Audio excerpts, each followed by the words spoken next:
वह डिब्बे में समा गई। डिब्बा फिर से शांत हो गया, उतना ही ठंडा, उतना ही रहस्यमय। वही जगह, वही मौन। सदियों तक वह इंतजार करेगी।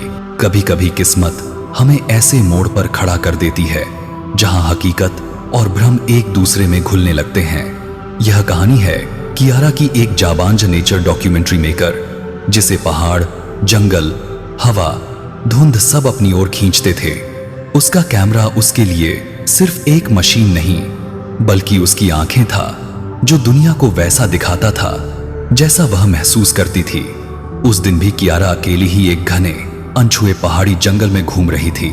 जंगल की ताजी मिट्टी की खुशबू, पेड़ों के बीच से फिसलती रोशनी और दूर कहीं झरने की गूंज, सब कुछ बेहद सुंदर लग रहा था।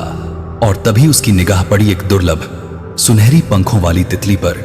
एकदम मंत्रमुग्ध वह उसके पीछे पीछे चलती चली गई और फिर उसे एहसास हुआ वह रास्ता भूल चुकी है।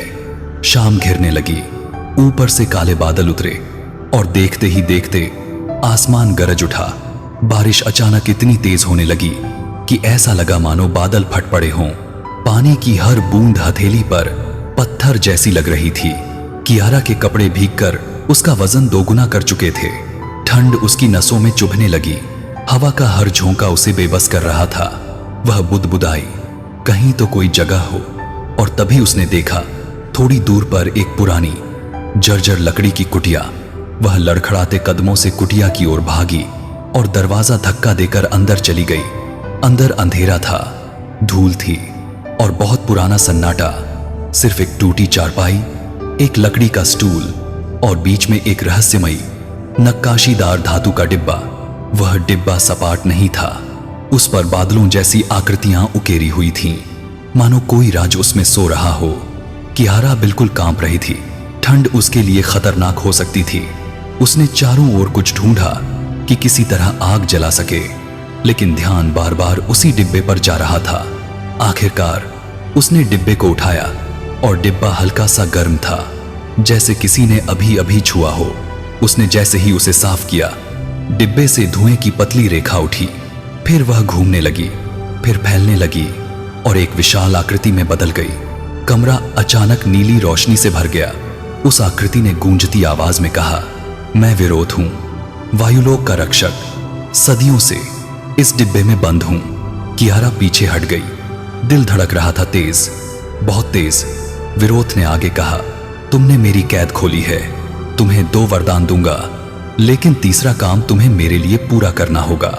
बाहर बारिश, अंदर धुंध का दानव। कियारा के पास कोई राह नहीं थी। उसने कांपते हुए कहा, पहला, मुझे गर्मी चाहिए, मैं ठंड से मर जाऊंगी। विरोध ने बस हवा में हाथ चलाया। कमरे में एक अदृश्य ऊष्मा फैल गई, शांत, सुखद, जैसे किसी ने पूरे माहौल को मुलायम बना दिया हो। कियारा ने राहत की सांस ली, फिर उसकी आंखें भर आईं। वह धीमी आवाज में बोली, मेरा दूसरा वरदान, मैं अपनी छोटी बहन को एक बार देखना चाहती हूं। वह 2 साल पहले चली गई थी। विरोध ने आंखें बंद की। कमरा चमका और उसके सामने उसकी बहन आर्या की आभा खड़ी थी। कियारा भागकर उसे पकड़ना चाहती थी, लेकिन वह छाया थी, छू लेने वाली नहीं। दोनों ने बात की, हंसना, रोना, यादें, शिकायतें, सब कुछ एक साथ निकल पड़ा। लेकिन अचानक विरोध बोला, समय समाप्त, और आभा धीरे धीरे मिट गई। कियारा टूटकर बैठ गई। अब कमरे में फिर वही सन्नाटा था और विरोध की चमकती आंखें। वह बोला, अब तुम्हें मेरा अंतिम काम करना होगा। कियारा ने आशंका से कहा, क्या काम?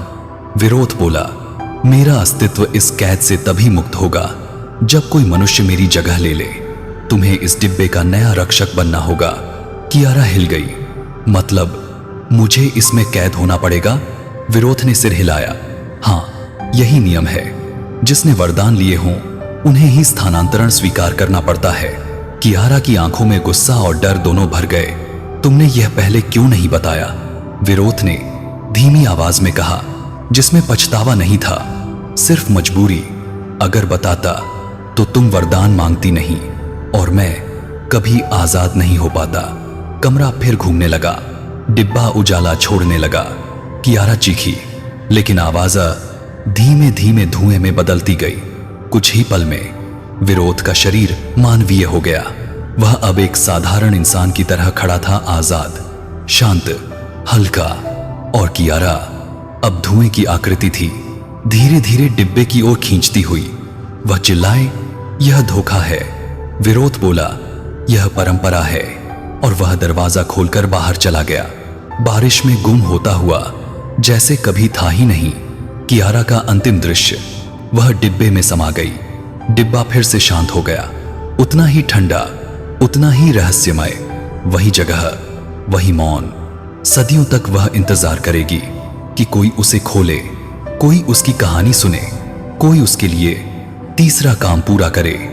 कहानी खत्म नहीं हुई, यह तो बस कैद की शुरुआत थी। अब सवाल आपसे, अगर कभी आप उस जंगल में जाएं और आपको यह डिब्बा मिल जाए, क्या आप इसे खोलेंगे? कमेंट में बताइए। अगर कहानी पसंद आई हो तो लाइक और सब्सक्राइब करना ना भूलें। अगली कहानी में फिर मिलेंगे।